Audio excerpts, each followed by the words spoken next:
Olá, sejam bem-vindos ao Checkup Saúde. Eu sou Alice Sarcinelli e essa é a sua conexão com os maiores especialistas em saúde do Espírito Santo.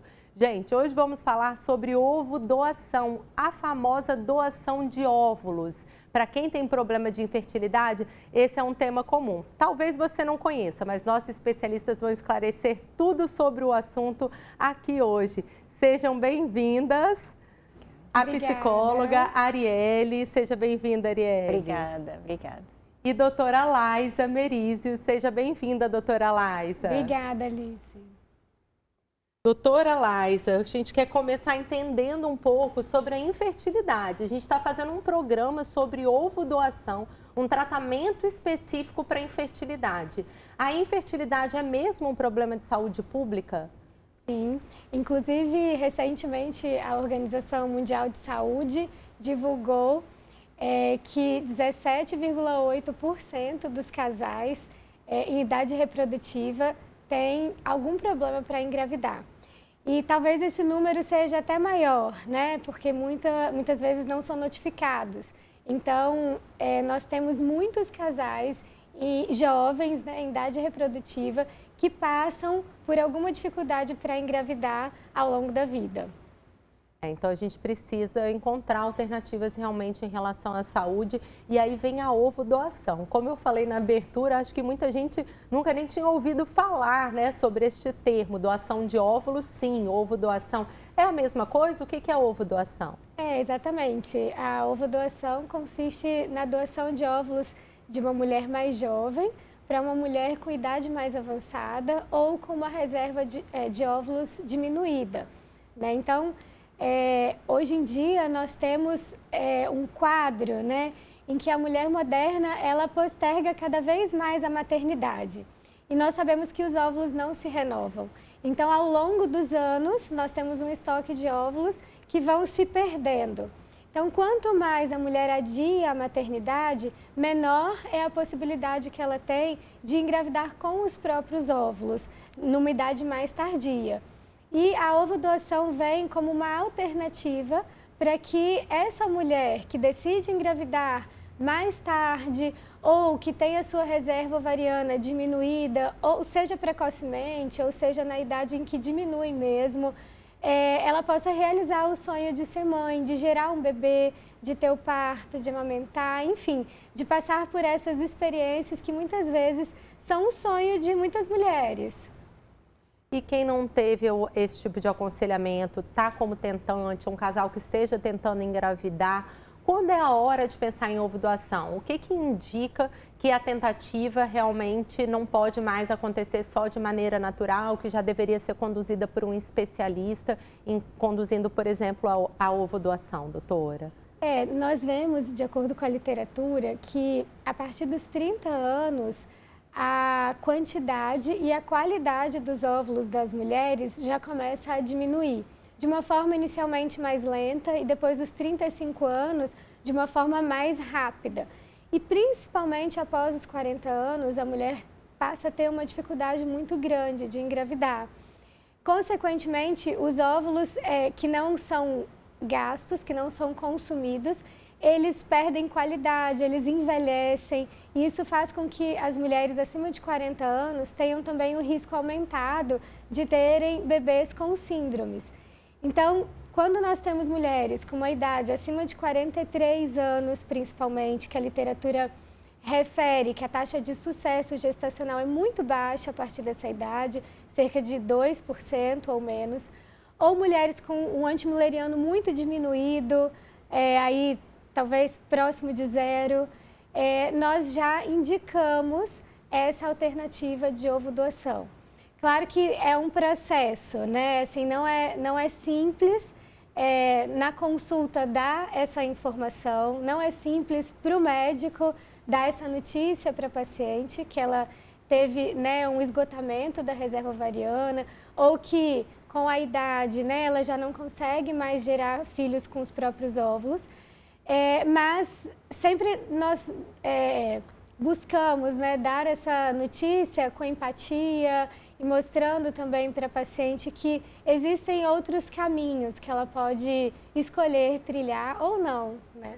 Doutora Arielle, falou em psicologia, então, agora, né? Porque, então, tem a questão de quem está passando, transmitindo a notícia, que eu penso que deve ter toda uma preparação do médico para qualquer notícia, qualquer diagnóstico, mas como que a mulher lida com isso? Acho que a doutora Laísa estava trazendo que, geralmente, né, claro que cada caso é um caso, mas em geral, essa mulher que está aí às voltas com a possibilidade de ovodoação, ela já vem de um processo muito difícil, né? Um processo de tentar, provavelmente, muitas vezes, e frustrada com isso, com os próprios óvulos. Então, ela está, não é no momento do diagnóstico, assim, que ela vai pensar na ovodoação. Provavelmente, quando ela vai vendo que os limites vão aparecendo, quando ela tenta um ciclo, que ela tem dificuldade de ter óvulos maduros, aí mesmo assim insiste, aí dá um embrião, mas esse embrião não é saudável. Ela já está ali, né, em dúvida se ela tenta novamente com os próprios óvulos, né, porque foi assim que ela imaginou inicialmente, ou se ela começa a poder pensar nisso que ela já vem escutando, às vezes até o médico já coloca, não propondo ainda, mas como uma possibilidade ali. Então, quando ela já está esbarrando demais com os limites dela, né, a ovodoação passa a ser uma via que, mesmo que ela talvez inicialmente não queria se encontrar, pela experiência dela, passa de fato a ser algo que ela começa a pensar, bom, se eu continuo insistindo, né, com esses limites que me estão colocados, que são os meus próprios óvulos, talvez eu fique mais paralisada, né, no meu sonho de engravidar. Ela talvez não queria se encontrar com essa via, que é a via da ovodoação, mas ela começa a ter que talvez fazer essa escolha, né, o que é que eu preciso deixar para talvez não perder todo o resto, que inclui a experiência de viver a maternidade, né, a paternidade, viver a experiência de ter um filho. Claro que cada mulher vai lidar com isso de um jeito, mas em geral isso primeiro vem com uma elaboração desse luto, né? Qual o luto? Do que ela imaginou que seria a história reprodutiva dela, com o próprio óvulo, né? Numa gravidez onde seria ela, né, o código genético dela e do marido, dela e do parceiro. Então, depois de trabalhar isso, que é importante, ela até acolhendo, né, esse limite dela, ela pode se abrir um pouco mais para a ovodoação. Mas não é sem questões, de fato, a serem trabalhadas, né? E aí o papel do psicólogo realmente é fundamental, mas é um papel que está posto nessa rede de apoio, nem toda mulher tem, ou ele é fundamental. Como é que funciona o papel da psicologia nestes casos? Na clínica, né, no instituto, a gente tem isso como um protocolo, assim, todo paciente que vai para esse tipo de tratamento com doação, né, de óvulos ou doação de sêmen, enfim, envolvendo, né, um terceiro aí, ele passa por esse processo de uma escuta. É um protocolo, mas não é uma coisa assim, de uma avaliação de apto ou não apto. Eu acho que é um espaço que, por um cuidado, né, porque a gente está entendendo a complexidade que isso que está em jogo ali, né? Porque às vezes a própria família na hora não relaciona toda a complexidade que vai vir, né? Eu imagino que tenha o momento e depois virão outras questões e aí vocês já têm que ir trabalhando isso e colocando até o que a pessoa já ainda não enxerga, né? Exatamente. Às vezes o casal está até numa urgência, assim, né? De querer a qualquer custo, então não quer nem olhar muito, né? Depois a gente vê isso, mas a gente entende que é importante lidar com algumas questões, pelo menos refletir um pouco, porque a nossa proposta é que se ele escolhe essa via, se o casal escolhe essa via da ovodoação, que seja uma escolha autêntica, né? Assim, no sentido de que eles, de fato, a partir de elementos de reflexão, eles se sintam responsáveis por essa escolha que eles estão fazendo, porque por mais difícil que seja esse momento, é uma escolha. O casal pode não ir para essa via, ele pode não, né, continuar o tratamento. Então, escolher continuar com o óvulo de doação é uma escolha e precisa, né, de estar bem elaborada pelo casal. Por isso que a gente entende que é um espaço fundamental. De prevenção. Não só para o momento ali do tratamento, mas futuramente, porque também daí pode vir uma criança, né? Com certeza. Gente, aqui a gente tem um compromisso também de sentir na pele. Vamos sentir na pele de uma família, entender um pouquinho na pele de quem passou pela ovodoação. Olá, meu nome é Marcele, hoje eu tô com 34 anos, mas foi aos 31 que começou a aflorar no meu coração aquele desejo pela maternidade. e achando que seria tudo fácil, que no mês seguinte estaríamos grávidos. Não foi bem isso que aconteceu. Para nossa surpresa, as coisas começaram já um pouco mais difíceis. E aí, em conversa com a minha ginecologista da época, ela nos informou que deveríamos esperar entre 1 ano e meio, 2 anos, para começar as investigações caso não tivéssemos sucesso na gravidez. Essa informação não me bateu bem. Eu queria saber mais, eu queria conhecer mais, eu queria entender o que poderia estar acontecendo com o meu corpo, com o corpo do meu marido. E aí decidimos procurar uma clínica de reprodução assistida. Nessa clínica eu realizei diversos exames esses que eu não conhecia, que eu jamais tinha ouvido falar. E exames estes, inclusive, que eu acredito que esses profissionais, ainda agarrados lá no século passado, deveriam passar por obrigatoriedade a mulher que tem o desejo de ser mãe, de engravidar. Enfim, num desses exames nós descobrimos a baixa reserva ovariana e talvez uma falência ovariana precoce. E ouvimos a respeito da ovodoação, que seria uma possibilidade para as nossas vidas. Viemos para casa, pensamos, elaboramos e numa outra consulta com a nossa médica, né, que estava nos acompanhando, ela nos apresentou as novas diretrizes, a nova regulamentação do Conselho de Medicina, onde permitia a ovodoação entre parentes de até 4º grau. E aí, nessas conversas, identificamos a minha irmã, que poderia ser uma doadora, seria uma potencial doadora.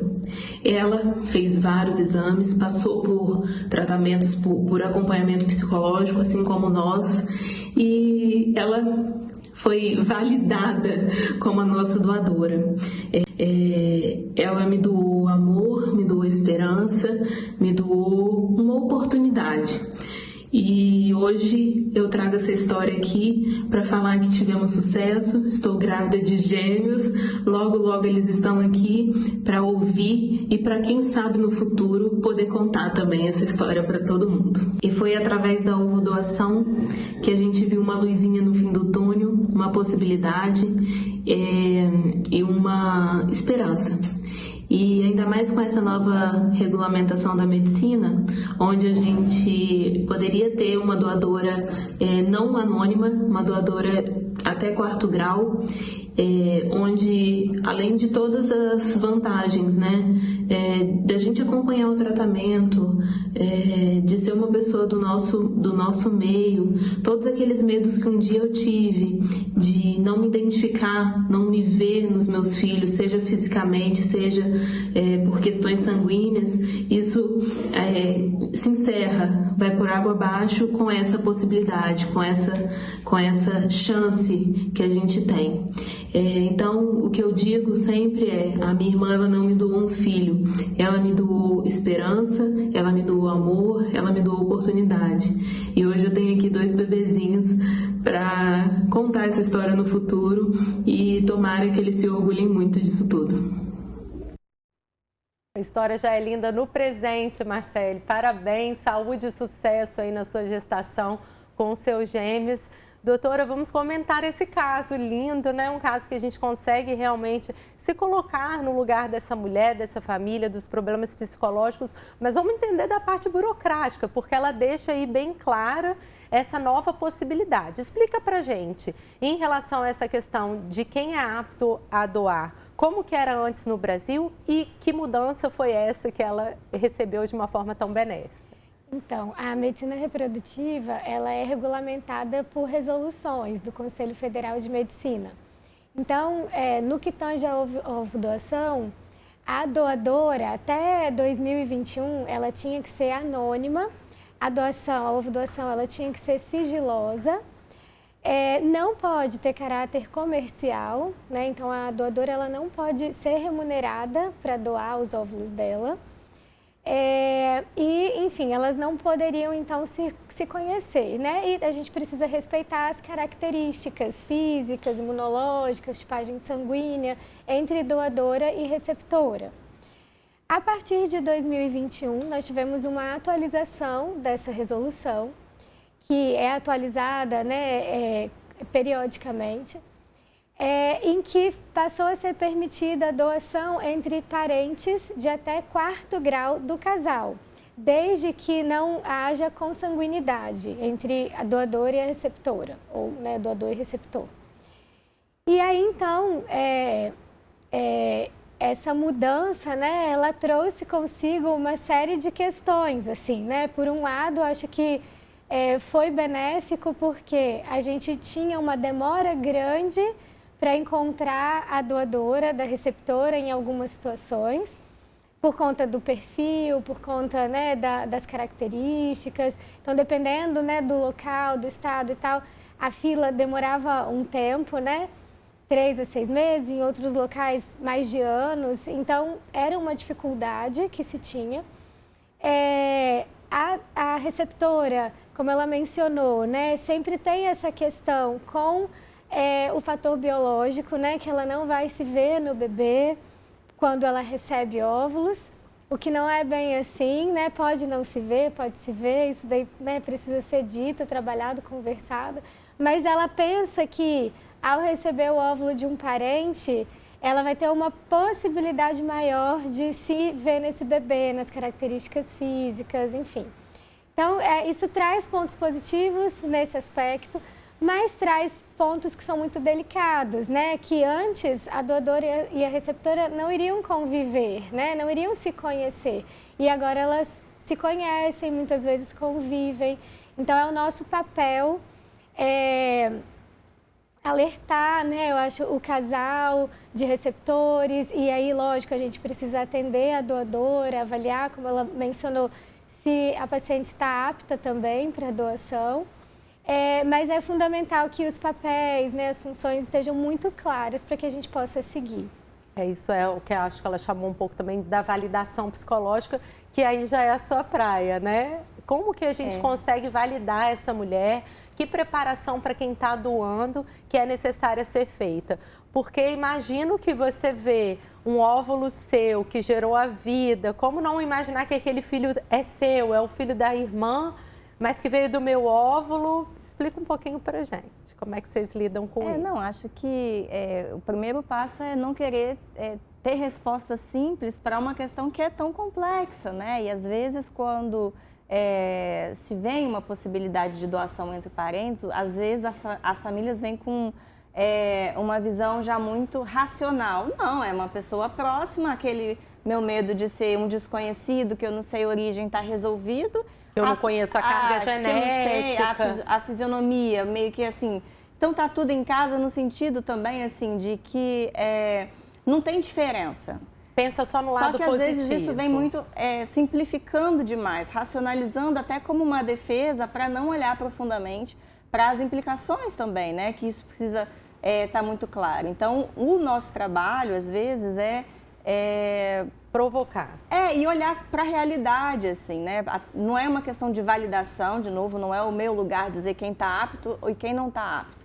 Mas o nosso lugar, né? Porque eu acho que é um trabalho da equipe, que a gente sustenta isso com acho que uma primazia nesses casos, nesse tipo de tratamento, é que aquela família, que as pessoas envolvidas, de fato, tenham espaço de reflexão, como se fosse uma pausa na pressa, suspende um pouco, às vezes, não, tá tudo certo, vamos seguir, né? Porque às vezes isso vem e às vezes a família fica até impenetrável para qualquer reflexão. Blindada. Não quero refletir, e aí nem sempre é fácil esse manejo, mas é fundamental, porque é ali, quando se abre um espaço e a gente trabalha assim, a gente escuta o casal, depois a gente vai escutar a doadora sozinha, e depois, né, as pessoas juntas, porque a gente entende que às vezes ali, nesses diferentes momentos, nesses diferentes espaços, a gente vai dar a condição para que às vezes questões que não estão claras para serem expressadas, mas quando se tem espaço, podem ser reconhecidas e expressadas. Então, às vezes é comum também, né, quando você vai atender a doadora,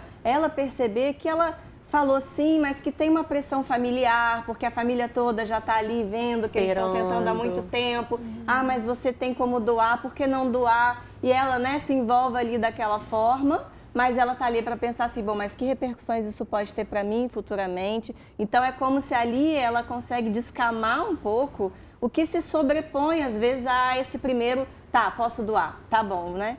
Então, é delicado, porque às vezes isso vai envolver ela dizer de novo assim, bom, gente, refleti, achei que não é o momento, um passo para trás. Mas esse é o nosso cuidado, né? Essa prudência fundamental de qual é a clareza que eu estou tendo, isso que a doutora Laísa disse, assim, que inevitavelmente, diferente da doação anônima, eles vão conviver não só com uma criança que daí pode advir, mas com os desfechos que isso pode ter. Então, de uma transferência embrionária pode dar um negativo, pode dar um positivo e vir uma perda gestacional, né? Pode vir tanta coisa, um bebê, né? Síndrome, enfim. Então, esse contato que a doadora vai ter, porque ela fisicamente, emocionalmente, ela está ligada a essa família, tudo isso precisa ser trabalhado para que não haja ali uma sobreposição de lugares, de funções e nem de responsabilidades, se der também um desfecho desfavorável. Então, o trabalho é escutar quão claro está para cada um dos envolvidos a decisão, a função, as repercussões que isso pode ter futuramente, até mesmo pensando, né, no contato, porque essa criança vem dessa história, não é de outra, né? Então, qual é a versão honesta mesmo, autêntica, que esses envolvidos estão tendo sobre o que está acontecendo com eles? Para isso, eles não podem estar vivendo esse tratamento de uma forma desencarnada, sabe? Assim, como faço o que a médica manda. Eles, de fato, precisam ter esse momento delicado e importante de sentarem, olharem para o que está acontecendo na história deles e o que eles vão querer fazer com isso, chamando para eles também, né, as repercussões que isso pode ter. Doutora, aí é a parte psicológica, mas da parte médica, como que a gente explica para essa paciente que ela de fato não vai ser a mãe daquela criança que está sendo gerada, já que ela doou o óvulo? Para a doadora, você está falando? Então, geralmente, quando o casal vem com uma decisão como essa, a doadora ela já vem consciente disso. Talvez a dificuldade maior seja para a receptora, assim, para ela se sentir mãe daquela criança que ela vai gerar, mas que não é com o óvulo dela. Mas é uma célula, né? Exatamente. Então, esse trabalho que eu acho que é mais delicado, assim, né? E a gente sempre fala sobre a genética e a epigenética. Sim, né? Eu acho bacana a gente esclarecer essa diferença, que eu acho que isso coloca também quem está gerando no lugar de mãe. Terão traços dela, é isso? Na verdade, a gente não sabe nem se o filho biológico vai ter, né? A gente não tem como garantir nada em reprodução e acho que nem na medicina. Mas o que a gente conta para ela, né? Sem que isso signifique a mesma coisa do óvulo dela, porque não é, né? É que ela vai receber um óvulo com um código genético, né? Mas a expressão desses genes, dos genes do embrião, é totalmente influenciada pelo ambiente, a começar do ambiente uterino. Então, ela não é uma pessoa que não vai ter nenhuma influência, nenhuma atividade sobre esse bebê, do ponto de vista genético, a gente está falando, mas existem todos os outros, né, emocionais e tal. Ela vai sim influenciar, desde o ambiente intrauterino, a expressão desses genes. Então, eu acho que isso significa muito quando a gente fala para a receptora, mas também não substitui toda a elaboração que ela precisa ter mesmo, né, em relação à recepção de óvulos, que é muito mais ampla. Perfeito. Chegamos ao final, gente, do Check-up Saúde de hoje. Eu quero agradecer a nossa psicóloga, Arielle Nascimento. Obrigada, Arielle. Obrigada a vocês. E doutora Laísa Merizio, que é a nossa colaboradora no Check-up Saúde também, publica bastante sobre o tema, sobre reprodução humana, sobre as questões de fertilidade, da infertilidade. Obrigada mais uma vez, doutora Laísa. Obrigada, Alice. É um prazer estar aqui. Esse foi o Check-up Saúde de hoje. Te espero na semana que vem.